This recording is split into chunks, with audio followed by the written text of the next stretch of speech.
কৃষ্ণের প্রতি টান আনাতে চেয়েছিলেন। কৃষ্ণ যে আমার আপন, আমার নিজের লোক। গুরুদেব বলেছিলেন কৃষ্ণকে পাওয়া আর কৃষ্ণকে আপন করে পাওয়া দুটো এক কথা নয়। যেরকম আমি একটা জগতের কলেজের প্রফেসর ছিলাম, আমি যখন ক্লাস করি ছেলেমেয়েরা তো আমাকে পেত। 1 ঘন্টা ধরে আমি লেকচার দিচ্ছি, তারা তো আমার মুখে হাঁ করে তাকিয়ে আমাকে পাচ্ছে। কিন্তু বাড়িতে আমার ছেলে মেয়ে যেরকম আমাকে পায়, আমার স্ত্রী যেরকম আমাকে পায়, তারা সেরকম পাবে নাকি? আমি পা ছুঁয়ে প্রণাম করতেই দিতাম না। তারা দুঃখ পেত যে স্যার আপনি প্রণাম করতে দেন না কেন? আমরা তো আপনার ছাত্র ছাত্রী। আমি বললাম আমার অসুবিধা আছে, আমার অসুবিধা আছে। বলে আমরা ছুলে আপনার কষ্ট হয়? তখন আমি বলে না না সে ঠিক আছে, দেখো আমি কারোকে পায়ে ছুঁতে আমার সত্যি অস্বস্তি হতো। মানে কেউ আপনাদের কাছে গোপন কথা বলছি, কেউ পায়ে ছুঁয়ে দিলে আমার যেন পা মনে হয়তো হুল ফুটে গেল, মানে এত জ্বালা। এমনকি একজন প্রফেসর হঠাৎ কি করেছে, ভাই কিছু মনে করো না বলে আমার হাত ধরে ফেলেছে। কলেজে প্রফেসর সে, আমার হাতটা জ্বলে যাচ্ছে, আমি তার সামনে কি করি? তখন আমি কি করলাম, স্যার আমি একটু বাথরুমে যাচ্ছি, হ্যাঁ যাও যাও। সে ভেবেছে বাথরুমে আমি হিসি করতে যাচ্ছি, তা নয়। আমি গিয়ে বাথরুমে দরজা বন্ধ করে দিয়ে ট্যাপ খুলে ভালো করে জল দিয়ে ধুলাম, দিতে জ্বালা গেল। এগুলো বিশ্বাস করুন আপনারা। সুতরাং গুরুদেবের গায়ের হাওয়া, বৈষ্ণবদের গায়ের হাওয়া লাগালে প্রাণ জুড়া। আর বিষয়ী বা লোভী বা কামুক ব্যক্তির গায়ের হাওয়া যদি লাগে বা স্পর্শ হয়ে যায়, ক্ষতি হয়। এটা ঘটনা। বা তার হাতের রান্না যদি খাই, আমার মধ্যে কাম লেগে যাবে। আর ভক্তের হাতে রান্না খেলে প্রেম জাগে। গুরুদেবের গায়ের হাওয়াতে প্রেম জাগে, বৈষ্ণবদের গায়ের হাওয়াতে প্রেম জাগে। একটা আলো, একটা অন্ধকার, এগুলো বাস্তব ঘটনা, সত্যি হয়। তো এই যে পাওয়া, গুরুদেব গুরু ঠাকুর বলছেন কৃষ্ণকে পাওয়া আর কৃষ্ণকে আপন করে পাওয়া এক কথা নয়। আমাদের তমাল প্রভু হরিকথায় বলেন ভালো যে কৃষ্ণকে বন্ধু রূপে পাওয়া, প্রাণ বন্ধু রূপে চাওয়া। বলে তোমার চাওয়ার কাছে তো পাওয়া। আমাদের মায়াপুরে এখন রান্না করেন প্রভু বলাই প্রভু, তাকে গুরুদেব বলছেন তোর কি ভাল লাগে, কৃষ্ণকে কিভাবে ভাল লাগে? না আমি বন্ধু হতে চাই, কৃষ্ণের সঙ্গে বন্ধু হয়ে ঘুরবো। না ভালো, সক্ষর অস্ত ভালো, কিন্তু বন্ধু, আবার বন্ধুর মধ্যে অনেক ক্যাটেগরি আছে। তুই নর্ম সখা হতে হবে, তোকে প্রিয় নর্ম সখা। এমনি সাধারণ বন্ধু হলে রাধারানীর দেখা পাবি না। কৃষ্ণ সব বন্ধুদের কাছে তার প্রিয়তমার কথা বলে না, একদম বাছাই করা বন্ধুদের কাছে রাধারানীর কথা বলে, রাধারানীর সঙ্গে যে লীলা হয় সেসব কথা বলে, পরামর্শ চায় কি করে রাধার সঙ্গে মিলন হয় বলো তো, তোমরা আমাকে একটু অ্যাডভাইস দাও তো। সব বন্ধুদের সঙ্গে গোচারণে যায়, কিন্তু মধুর রসে লীলা করার সময় সব বন্ধুদের সঙ্গে সে কথা ফাঁস করে না বা নেয় না। তো তুমি প্রিয় নর্ম সখা হও, দিলে রাধারানীকেও দেখতে পাবা, বুঝলা? এটা কেরকম বোঝাচ্ছে। তো কৃষ্ণ এক অদ্ভুত অদ্ভুত। এই বলাই প্রভুর কাছে শোনা একটা কথা বলি, সেদিন বলেছিলাম গুরু ঠাকুর কিরকম তার দর্শন। একদিন আমাকে মুখ খুলে গুরু ঠাকুর বললেন কি জানেন, তার বাণী বলছে, রাধাপদ আমি এই মেয়েদের সঙ্গে মিশি বলে আমাকে অনেক কটাক্ষ শুনতে হয়েছে মিশনে, আমি ওই জন্য বেশি করে মিশি, আমার আরো কটাক্ষ হোক, আরো সমালোচনা হোক। তুমি জানো এদের আমি কি ভাবি? মানে কি রাধারানীর সখী জ্ঞান করি, এদের প্রণাম করি আমি।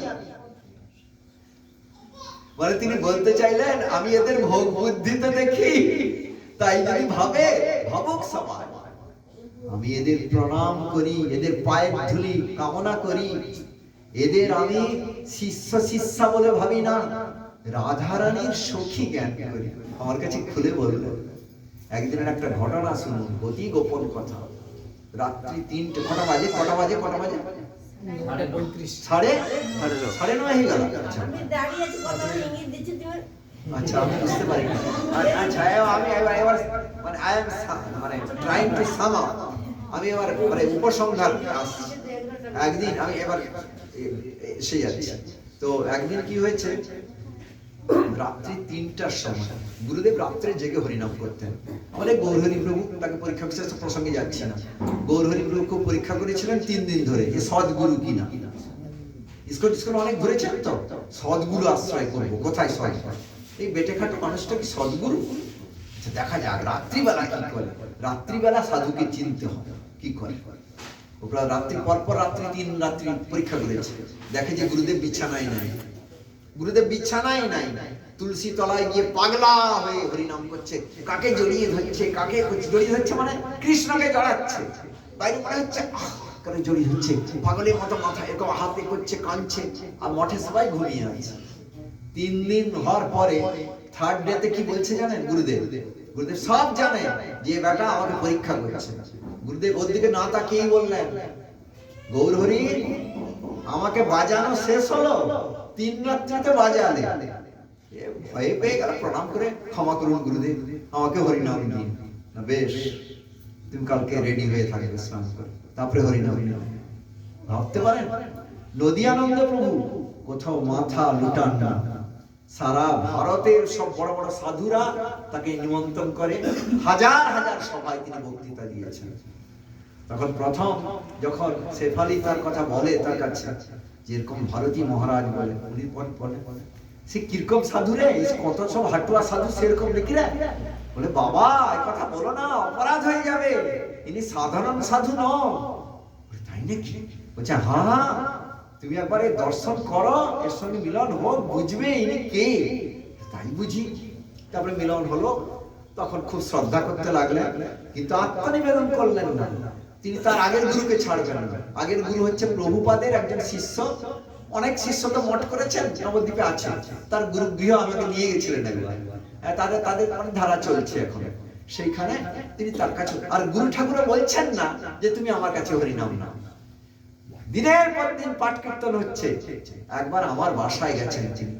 আমার বাসায় ভাড়া বাড়িতে 2টা খাট, একটা খাটে আমি স্বামী স্ত্রী বাধ্য হয়ে শুচ্ছি, কারণ আরেকটা খাট তো তার জন্য। কোথায় শোয়াবো? বলে একই ঘরে শুচ্ছ, কার কোথায় শোয়াবো? উনি আমাদের ঘরের মতো হয়ে গেছিলেন নদিয়ানন্দ। তখন আমি বলছি প্রভু, ছোট মুখে বড় কথা, আপনার মতো সিদ্ধান্তবিদ বৈষ্ণবকে আমার বলা সাজে না। আপনি ভারতী ঠাকুরের এত সেবা করছেন, এত হরি কথা বলছেন, আপনি তার চরণাশ্রয়টা করুন, তার কাছ থেকে আপনি হরিনাম নিন। এটা আপনাকে বলা আমার ধৃষ্টতা। আমি বললাম, তিনি কিন্তু অসন্তুষ্ট হলেন না আমার কথায়, চুপ করে শুনলেন। তখন আমি বললাম, তপতি মুখে কিছু বলা যায়? আমি তবু তো সাহস করে বললাম, মুখ খুলে পড়ে দিলাম আমার কাট কাট। এবার দিনের ঘটনা, ওর বাড়িতে আমি গেছি, একদম কুড়ে ঘর, তখন অব্দি একটু হয়েছে তো, কি মাটির ঘর, কাঠের জানলা, সে জানলার ফাঁক আছে। গুরু ঠাকুর তখন ওদের বাড়িতে আছে, ভারতী ঠাকুর। আর ইনি তখন টাউন থেকে যাচ্ছেন, টাউন মানে সেমি টাউন, গোমুন্ডায় চালের ব্যবসাদারের কাছে তিনি কাজ করতেন। অনেক রাত্রে 12টা নাগাদ বাড়ি গেছেন। গিয়ে তখন তিনি তার ছেলেকে বাপটু নাকি তাকে ডাকছেন, ডাকতে ভয় পাচ্ছেন, কারণ উনি ডাকলে যদি গুরু ঠাকুরের ঘুম ভেঙে যায়, কি করে ডাকবে? আর না ডাকলে ঘরে ঢুকতেও পাচ্ছেন না, দরজা বন্ধ। লোডশেডিং বলছে, তখন কারেন্টও নেই ওদের বাড়িতে, তখন কারেন্ট হবে না। হঠাৎ তিনি দেখলেন যে গুরুদেবের শীতকাল, গুরুদেবের যে জানলাগুলো কাঠের জানলা, সেই জানলার ফাঁক দিয়ে একটা লণ্ঠনের আলোর মতো কি আছে, জানলার ফাঁক দিয়ে চোখটা তাকালেন, দেখলেন যা অদ্ভুত। সেই ঘরে ভারতী মহারাজ বসে নেই। আচ্ছা, ভারতী মহারাজের খাট সেটা, গুরু ঠাকুর। অপূর্ব সুন্দরী দিব্য জ্যোতির্ময়ী এক তরুণী বসে আছে, এবং সেখানে কোটি কোটি বিদ্যুতের আলো খেলছে। আমি জিজ্ঞেস করছিলাম, প্রভু কতক্ষণ এরকম দেখেছেন? না 1.5 মিনিট কি 2 মিনিট। পরে তখন বলছে, আপনার তখন কিরকম? না আমার তখন মানে পা থেকে মাথা পর্যন্ত রোমাঞ্চ, আমি এই জগতে নাই। বলে হঠাৎ ভেতর থেকে ভারতী মহারাজ কথা, কে বাইরে? কে? গুরুদেব, মানে মহারাজ। তখন মহারাজ আমি। না আপনি এত রাত করে বাড়ি ফিরেন? এই রাত 12টায় বাড়ি ফিরেন আপনি? না আজকে কাজে। এই বাপটু, তোমার বাবা বাড়ি দাঁড়িয়ে আছে, দরজা খোলো, দরজা খোলো। দরজা খুলে দিল। উনি এসে দেখেন গুরুদেবের ঘরে কোনো জ্যোতি নাই, কিছু নাই, লণ্ঠন একটা মিটমিট করে জ্বলছে, ভারতী মহারাজ বসে হরিনাম করছেন। এই কথাটা তিনি বাজকুলে বহুদিন বাদে প্রিন্সিপাল ননীগোপাল মাইতির বাড়িতে বলছেন। কলেজে প্রিন্সিপালের কাজ করেছেন তিনি, আমি আছি সেখানে। তখন উনি কায়দা করে বলছেন, আপনার বস্ত্রের রংটা কি গুরুদেব? মানে আপনার মঞ্জুরি স্বরূপ তো দেখে ফেলেছেন। গুরুদেব চেপে যাচ্ছেন। গুরুদেব বলছেন, আপনি, আপনাকে যে আমি দেখলাম, আমাকে মহাপ্রভু কখন কিভাবে রাখেন তার ঠিক নাই। নিজেকে ধরা দিলেন না, আমাকে কখন কিভাবে রাখেন ঠিক নাই।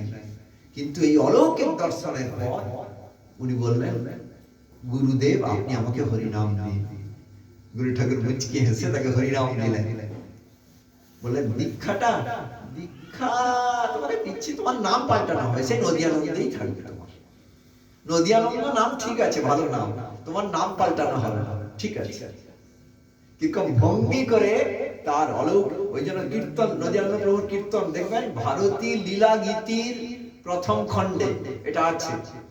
নদিয়ানন্দ দাসের লেখা কীর্তন, তিনি লিখছেন, কবিতা তো আমার মুখস্থ নেই, বড় কীর্তন। বহু কৃপা করি দেখাইলে মোরে দেবের দুর্লভ রূপ, তবে দৈন্য করে বলছেন, তবু আমার পাষাণ হৃদয় গলল না। এটা দৈন্যের কথা, যে দেবের দুর্লভ রূপ আমাকে তুমি বহু এতে দেখিয়ে দিলে। বলছেন, নদিয়ানন্দকে গলানো বড় কঠিন আছে। আমি এই কথায় কথায় কেঁদে ফেলা সহজিয়া নই। আমি শাস্ত্র যুক্তি ছাড়া আমি মানি, মাথা নত হয়ে গেল। অতএব সেই ভারতী ঠাকুর, মানে তার দর্শন কিরকম। রাত্রি ৩টার সময় তার এক শিষ্য তাকে প্রণাম করতে গেছে, যে হরিনাম করছেন। গুরুদেবকে প্রণাম করে এসে তিনি হরিনাম করবেন।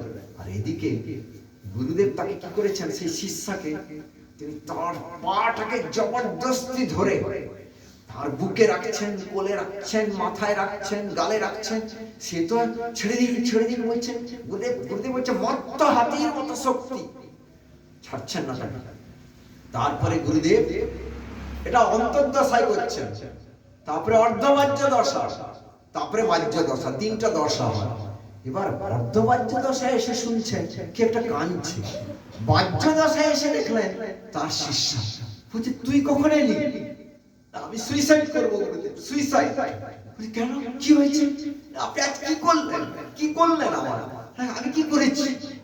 না, আপনি আমার দুটো পাকে প্রণাম করলেন, দুটো পাকে মাথায় রাখলেন, দুটো পাকে বুকে জড়িয়ে ধরলেন। আমি নরকেও তো পৌঁছবো না, আমার তো কোন গতি হবে? না দেখ, আমি কিচ্ছু জানি না, বিশ্বাস কর। আমি রাধারানীর দর্শন করছিলাম, আমি জানি রাধারানী এসেছেন। আমি সেই রাধারানীর দুটো চরণকে মাথায় রেখেছি, সেই রাধারানীর চরণকে বুকে জড়িয়ে ধরেছি, সেই রাধারানীর চরণকে আমি গালে নিয়েছি। আমি জানি না তুই, না আমার কি গতি হবে? আপনি তো রাধারানী দেখেন সারা দুনিয়ায়, সব মেয়েকে রাধারানী দেখেন, কিন্তু আমার গতিটা কি হবে? না কিছু হয়নি, না কিছু হয়নি মানে বললে শিষ্যার পদধূলি চরণ আপনার মাথায়, এ কি? তখন বলছেন যে তুই শান্ত হ। না, আমি শান্ত হতে পারছি না। না তাহলে আমি পা বাড়িয়ে দিচ্ছি, তুই আমার পায়ে প্রণাম কর, আর পায়ে ধুলি টুলি বেশি করে নে। না, এ কি অঙ্কের প্লাস মাইনাস? এটা বলছে না, বেশ করে নে, আমি পা বাড়ি অনেকক্ষণ আছি, তুই ভালো করে প্রণাম কর। সে অনেক প্রণাম করলো, কাঁদলো, চোখের জলে গুরুদেবের পা ধুইয়ে দিল, দিয়ে পয়সা ধুলো নিয়ে খেলো, মাথায় মাখলো, কিন্তু তবু শান্তি পাচ্ছে না। আমার কি গতি হবে, আমার কি গতি হবে?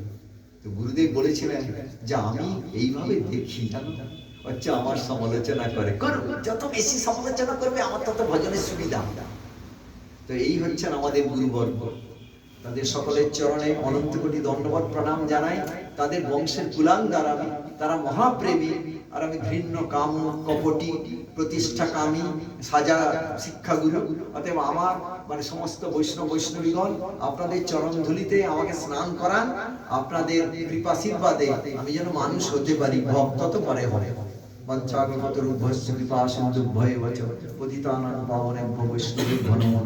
সবার চরণে অনন্ত কোটি দণ্ডবত প্রণাম এবং কৃপা ক্ষমা প্রার্থনা করি। যারা এখানে উপস্থিত আছেন, যারা উপস্থিত নেই, হইয়াছেন, হইবেন প্রভুর যত দাস, তা সবার চরণ বন্ধ দন্ত করি ঘাস। লাস্ট একটা কথা বলি, আমার একটা বড় বদগুণ আছে, যেটা আমার স্ত্রী আমাকে সাবধান করে। আমি কথায় কথায়, আমার প্রিন্সিপালও বলেছিলেন যে ছাত্রটা বলে আপনি ক্লাসে পড়ান ভালো, কিন্তু আপনি ভীষণ রকচটা, ভীষণ মুডি, ছেলেমেয়েরা আপনাকে ভয় করে, যে কখন যে আপনি চটে যান তখন অন্য রাধা পাবে।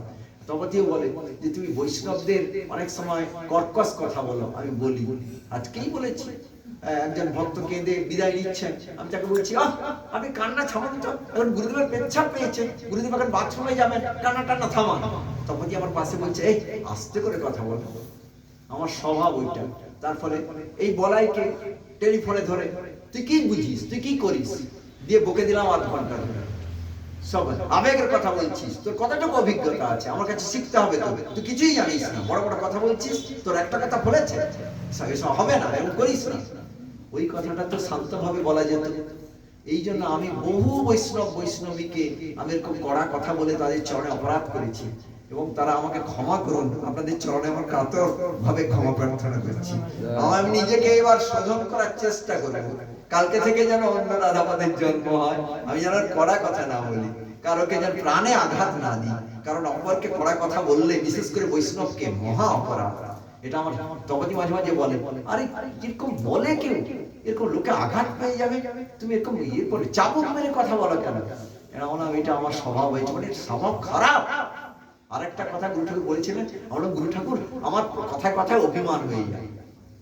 গুরু ঠাকুর বলছে এটা খারাপ রাধাপদ।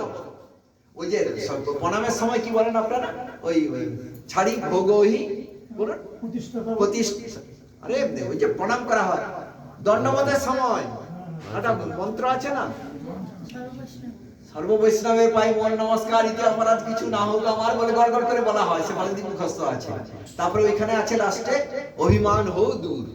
গুরু ঠাকুর এত দুষ্টামি করতেন আমার সঙ্গে, সকালের সামনেই বলবেন গুরুদেব, গুরুদেব দণ্ডবোধ করছে, অভিমান হো দূর, সবাই শুনছে, রাধাপদ অভিমান হো দূর, আমার নামটা যোগ করে রাধাপদ অভিমান হো দূর। তারপরে আমার বলছে কথা প্রসঙ্গে বলছেন, আমরা গুরুদেব পরে আমি বুঝতে পারি এটা আমার ভুল হয়ে গেছে, অভিমান করাটা, পুত্রের প্রতি অভিমান, পুত্রবধূর প্রতি অভিমান, ছেলের প্রতি অভিমান, এর সাধুদের প্রতি অভিমান, আমার সাথে এরকম কথা বললো, আমার সঙ্গে এরকম কথা বললো, আমাকে এরকম ভাষা বললো, বা আমার সঙ্গে এরকম আচরণ করলো, অভিমান, এর সঙ্গে আর কাল থেকে কথা বলবো না, বা এ আমার কেউ নয়, এ আমার আপন নয়, এ আমার পর। আমরা গুরুদেব আমি পরে বুঝতে পারি আমার অভিমান করাটা ঠিক হয়নি।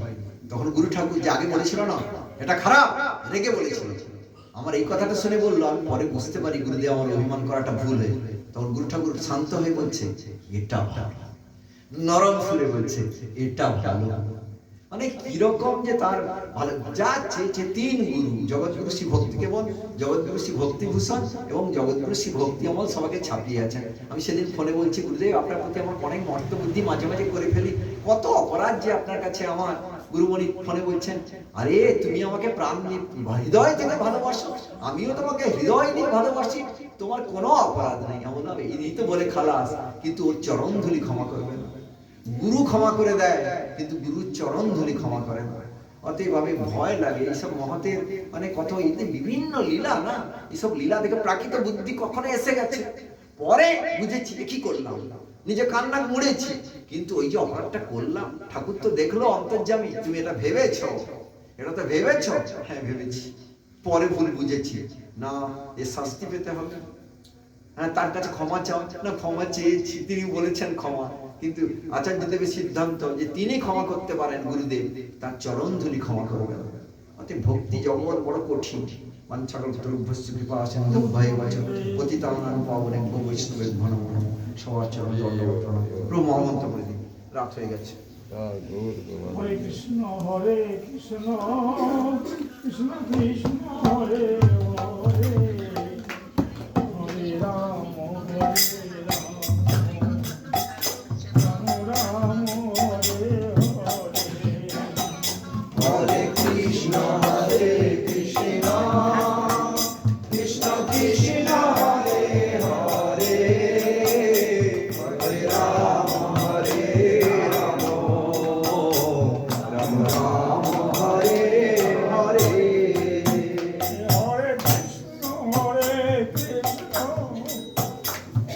Krishna Hare